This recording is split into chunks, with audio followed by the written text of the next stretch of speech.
du gouvernement de la CEDEAO. Yamoussoukro, Côte d'Ivoire, 28-29 juin 2012. Communiqué final. La 41e session ordinaire de la conférence des chefs d'État et de gouvernement de la communauté économique des États de l'Afrique de l'Ouest s'est tenue les 28 et 29 juin 2012 à Yamoussoukro, République de Côte d'Ivoire, sous la présidence de son Excellence Alassane Ouattara, président de la République de Côte d'Ivoire, président en exercice de la conférence des chefs d'État et de gouvernement de la CEDEAO. Étaient présents à cette session les chefs d'État et de gouvernement suivants ou leurs représentants dûment mandatés. Son Excellence Thomas Boni Yahi, président de la République du Bénin, son Excellence Blaise Compaoré, président du Burkina Faso, son Excellence Alassane Ouattara, président de la République de Côte d'Ivoire, son Excellence Madame Hélène Johnson Sirleaf, présidente de la République du Libéria, son Excellence Mahamadou Issoufou, président de la République du Niger, son Excellence M. Macky Sall, président de la République du Sénégal, son Excellence M. Hermès Baye Koroma, président de la République de Sierra Leone, son Excellence M. Faure Essozinna Yassingbe, président de la République togolaise, son Excellence M. Manuel Serifo Namadjo, président par intérim de la République de Guinée-Bissau, son Excellence M. Cheikh Modibo Diarra,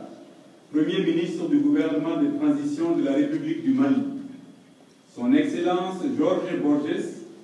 ministre des Affaires étrangères de la République du Cap-Vert, son Excellence Ousmane Sonko, ministre de l'Intérieur et des Affaires des organisations non gouvernementales de la République de Gambie, son Excellence Chris Podo,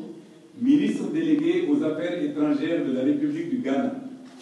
son Excellence M. Edouard Nyampoy Lama,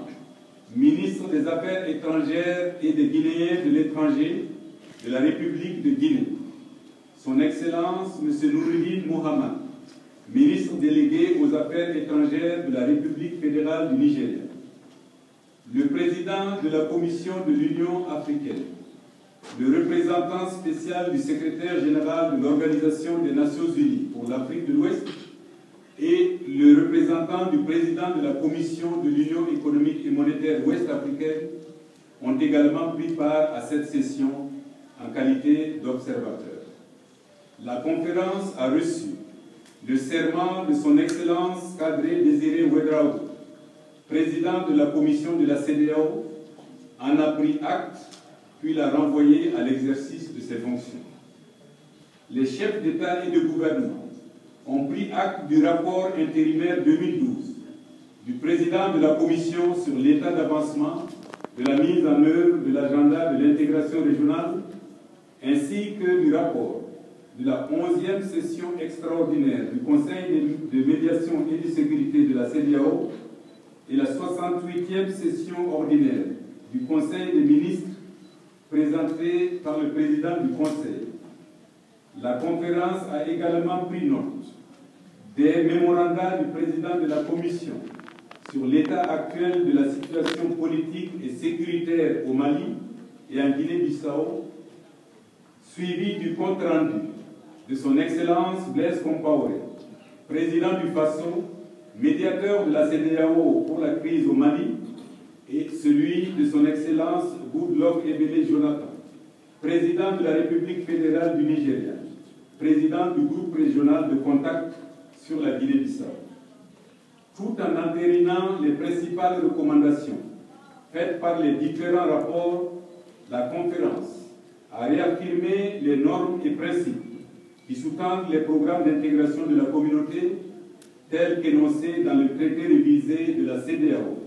de 1993 et dans tous les protocoles qui en découlent, en particulier le protocole sur la libre circulation des personnes, des biens, le droit de résidence et d'établissement, le protocole relatif aux mécanismes de prévention, de gestion, de règlement des conflits, de maintien de la paix et de la sécurité, ainsi que les principes de la convergence constitutionnelle du protocole additionnel sur la démocratie et la bonne gouvernance. Les chefs d'État et de gouvernement ont ainsi pris les décisions spécifiques suivantes. Au titre des performances économiques régionales, la conférence se félicite du taux de croissance économique appréciable de 6,4% enregistré au niveau de la région au cours de l'année 2011 et des bonnes perspectives pour l'année 2012. Le sommet réaffirme la nécessité de l'approfondissement du processus d'intégration régionale pour juguler non seulement les effets pénalisants des crises, mais aussi offrir une plus grande opportunité aux perspectives de développement. À cet égard, les chefs d'État et de gouvernement s'engagent à poursuivre leurs efforts dans l'harmonisation des politiques budgétaires et fiscales pour une meilleure convergence macroéconomique entre les États membres. En particulier, ils réaffirment leur détermination à lever les entraves à l'application effective du protocole de la CEDEAO sur la libre circulation des personnes et des biens et le droit d'établissement. Afin de consolider le marché commun et de relancer les politiques de développement communautaire, la conférence instruit la Commission d'accélérer la mise en œuvre du tarif extérieur commun et de prendre toutes les mesures nécessaires pour veiller à la finalisation du Code des investissements de la communauté et la mise en œuvre de la politique industrielle commune. Au titre de l'accord de partenariat économique, APE, la conférence réaffirme son engagement pour la conclusion rapide d'un accord porteur de développement. Préoccupé par la juxtaposition des différents régimes commerciaux et des enjeux que pose la ratification des accords intérimaires par la Côte d'Ivoire et le Ghana sur le processus d'intégration en cas de non-conclusion de l'accord régional, les chefs d'État et de gouvernement ont souligné la nécessité de trouver des solutions aux principales divergences persistantes. Ils exhortent donc les négociateurs en chef des deux parties à rechercher, dans une approche consensuelle et avec la flexibilité nécessaire, les voies et moyens pour la conclusion, dans les meilleurs délais, d'un APE qui préserve les intérêts des deux parties. Le sommet a par ailleurs insisté sur la nécessité de ressources suffisantes pour le financement du programme APE pour le développement, APED. Au titre des politiques sectorielles, les chefs d'État et de gouvernement se félicitent des efforts régionaux en cours pour apporter une réponse durable à la crise alimentaire et nutritionnelle. À cet effet, le sommet a entériné les mesures complémentaires d'urgence et les mesures structurelles prises au cours de la réunion de haut niveau des États membres de la CEDEAO, de l'UEMOA et du CITES, tenue à Lomé le 5 juin 2012, pour résoudre de façon durable la crise alimentaire dans la région, notamment par la mutualisation des infrastructures nationales de stockage dans la perspective de constitution d'une réserve alimentaire régionale. La conférence lance un appel à la communauté internationale pour accompagner ce processus et contribuer techniquement et financièrement à sa réalisation. La conférence se félicite également du partenariat pour la résilience dans le Sahel initié par l'Union européenne et l'engagement financier de 1,2 milliard de dollars de la communauté internationale pour y faire face. La conférence renouvelle son appel à la communauté internationale en vue de mobiliser des ressources additionnelles indispensables pour répondre de manière effective et durable aux besoins humanitaires des populations affectées du Sahel. Elle charge la Commission de poursuivre activement ses efforts de coordination avec les partenaires, notamment l'Union africaine, l'Union européenne et les Nations unies, pour la mise en œuvre de la stratégie pour le Sahel. Les chefs d'État et de gouvernement ont entériné les politiques communautaires portant respectivement sur la science, la technologie et l'innovation, ainsi que sur les affaires humanitaires. Ils instruisent à ce titre la Commission à prendre toutes les dispositions idoines en vue de la mise en œuvre des plans d'action dérivés de ces politiques. La conférence souligne l'importance des infrastructures dans l'amélioration de la compétitivité de la région. Elle exhorte la Commission à intensifier ses efforts dans le développement des infrastructures régionales et dans la mobilisation des ressources suffisantes nécessaires à leur financement. Sur la paix et la sécurité régionale, la conférence exprime sa préoccupation par rapport à l'atmosphère de tension qui généralement caractérise les préparatifs et la tenue des élections, ainsi que les processus de réforme électorale dans la région.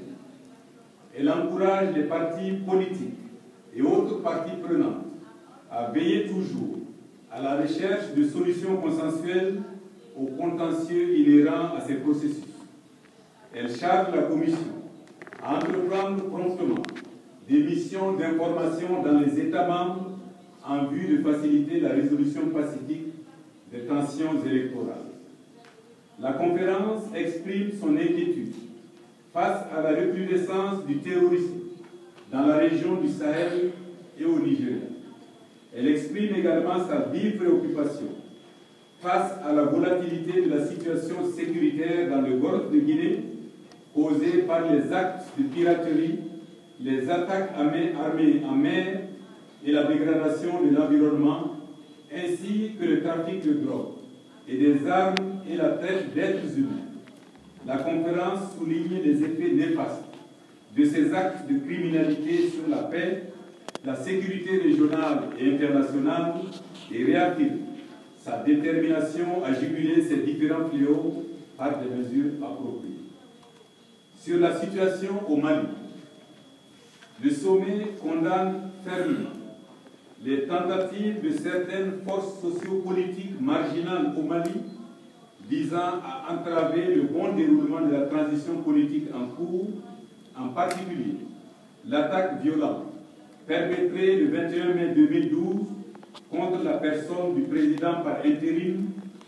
la campagne visant à freiner le déploiement des troupes de la CEDEAO et à imposer les leaders, ainsi que l'incitation à la désobéissance et à la violence par certaines factions de l'armée, de la classe politique et des médias partisans. Il exhorte les autorités de la transition à conclure rapidement l'enquête sur l'attaque perpétrée contre le président par intérim et à transmettre les résultats à la CEDEAO en vue de faciliter la prise de mesures appropriées. La conférence instruit la Commission de faciliter le retour rapide au Mali du président par intérim afin qu'il reprenne ses fonctions. La conférence exprime sa non-reconnaissance du CNRDRE ainsi que le statut d'ancien chef d'État conféré au capitaine Sanogo. La conférence exige le retour des militaires dans les casernes pour se consacrer à leur mission régalienne de défense de l'intégrité territoriale du pays. La conférence décide de déclencher automatiquement l'imposition de sanctions ciblées et générales déjà définies à l'encontre de toute personne ou groupe de personnes qui ferait obstacle à la mise en œuvre des décisions de la CEDEAO. À cette fin, la conférence charge la Commission de poursuivre l'établissement de la liste des contrevenants en collaboration avec l'Union africaine et l'ONU. La conférence exprime sa profonde préoccupation face à la dégradation continue de la situation humanitaire et des droits de l'homme résultant de l'agression armée au Mali. Elle condamne la terreur et l'insécurité aiguë